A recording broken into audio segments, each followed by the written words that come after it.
Ifat and welcome to my channel Medico Funda and welcome to the test series. তো আজকের ভিডিওতে আমরা CA 125 এই টেস্ট নিয়ে ডিসকাস করব। তো অনেকেই জেনে থাকবে যে এই CA 125 একটা ক্যান্সারকে ডিটেক্ট করার একটা টেস্ট, কিন্তু অনেকেই ভাবে যে এই টেস্টে পজিটিভ আসা মানে এই রিপোর্টে পজিটিভ আসলো মানেই হচ্ছে তার ক্যান্সার আছে, কিন্তু অনেক এমন নন ক্যান্সারাস কন্ডিশন আছে সেই কন্ডিশনেও কিন্তু এই CA 125 টেস্টের রেজাল্ট পজিটিভ আসতে পারে। তো আজকের ভিডিওতে আমরা ডিটেলসে এই CA 125 টেস্টের ব্যাপারে ডিসকাস করব যে এই টেস্টটা কি, কেন করতে দেওয়া হয়, কখন করতে দেওয়া হয়, এর রেজাল্ট তোমরা বুঝবে কি করে, আর এমন কোন কোন কন্ডিশন আছে যেখানে এই CA 125 এর রেজাল্ট পজিটিভ আসতে পারে, এই সমস্ত কিভাবে করা হয়, এই সমস্ত কিছুর ব্যাপারে আজকের ভিডিওতে আমি ডিটেলসে ডিসকাস করব।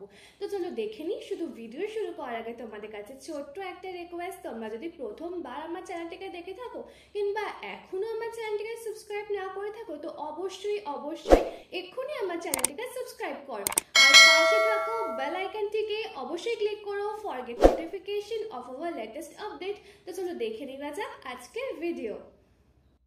তো সবার আগে আমরা দেখবো যে CA 125 টেস্টটা আসলে কি। তো CA 125 test is a type of blood test that measures the protein CA 125 in your blood। মানে এটা এক ধরনের ব্লাড টেস্ট, যেমন নর্মালি ব্লাড টেস্ট হয়ে থাকে সেই ব্লাড টেস্টে মেজার করা হয় CA 125 এর লেভেলটা।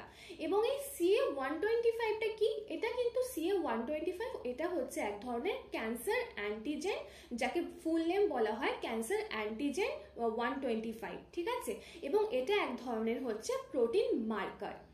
এবং certain high amount of CA 125 that a sign of cancer। এই যখন আমরা দেখব ব্লাডে যখন এই CA 125 এর অ্যামাউন্টটা নর্মালের থেকে হাই আছে তখন কিন্তু এটাকে একটা ক্যান্সারের সাইন হিসেবে ধরা হয়ে থাকে।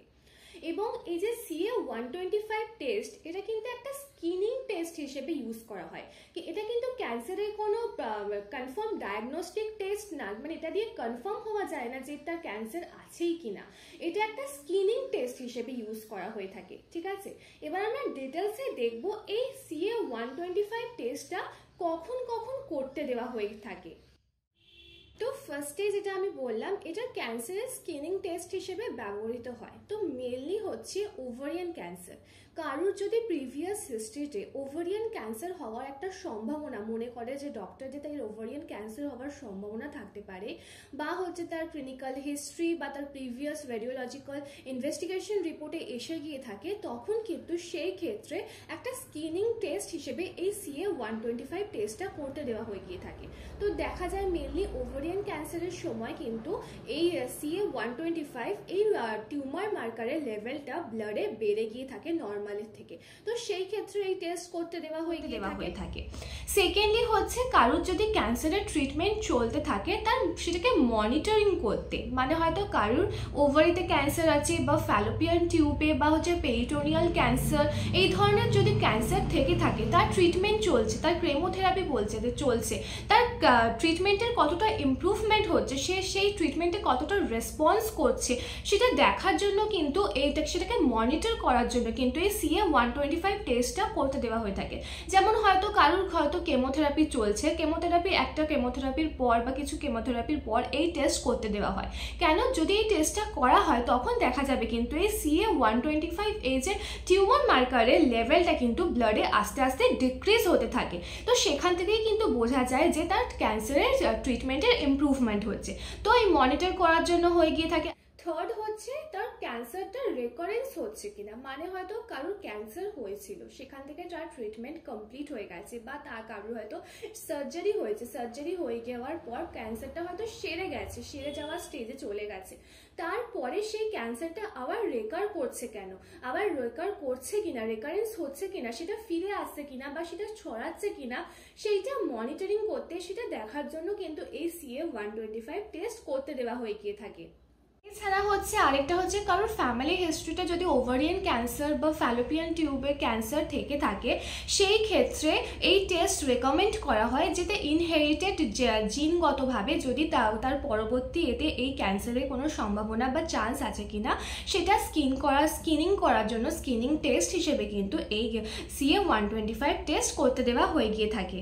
নেক্সট আমরা CA-125 এর নর্মাল লেভেলটা কত। তো এই CA-125 এর নর্মাল লেভেলটা হলো কিন্তু 35 unit per millilitre in blood. তো এই 35 এর মধ্যে যাদের থাকে তাদের ক্ষেত্রে কিন্তু ধরা হয় যে ক্যান্সার হওয়ার কোনো চান্স নেই, কিন্তু যাদের ক্ষেত্রে 35 এর বেশি থাকে সেক্ষেত্রে কিন্তু ধরা হয় যে ক্যান্সার হওয়ার একটা চান্স আছে। এবং এই তো হয়ে গেল ক্যান্সারের, কিন্তু এমন অনেক কিছু নন ক্যান্সারাস কিছু কন্ডিশন আছে, সেই ক্ষেত্রেও কিন্তু এই CA-125 এর লেভেলটা 35 এর থেকে বেশি হয়ে গিয়ে থাকতে পারে।